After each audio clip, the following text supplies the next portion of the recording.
Brother ఒకళ్ళ గురించి live చేయటం లేదు.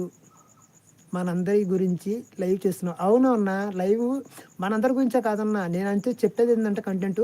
సో చదువుకుంటే గొప్పలు అవుతారా అని అంటే, బట్ మా ఊళ్ళో కొన్ని వందల మంది ఉన్నారు. మీ ఊళ్ళో ఎంతమంది ఉన్నారు? దేశం మీద ఎంతమంది ఉన్నారు? వీళ్ళందరూ ఎప్పుడో గొప్పలు కావాలి. కానీ చదువుకున్న వాళ్ళు కూడా చాలామంది పార్ల పట్టిన వాళ్ళు ఉన్నారు, పొలం పని చేసేటోళ్ళు ఉన్నారు.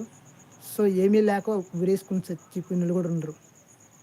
కానీ నేను చదువు ఫెయిల్ అయినా కూడా నేను 5 విద్యలు నేర్చుకున్నా. సో నేను చేసే విద్యలు కూడా ఏంటో తెలుసా? కరాటే నేర్చుకున్నా. రెండొచ్చేసి ఫిజియోథెరపీ నేర్చుకున్నా.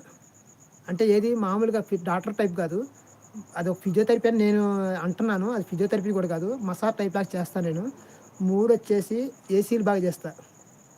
4 వచ్చేసి వాషింగ్ మిషన్లు, నేను ఎలక్ట్రీషియన్, మోటార్ వైనింగ్ ఇవన్నీ చేస్తా.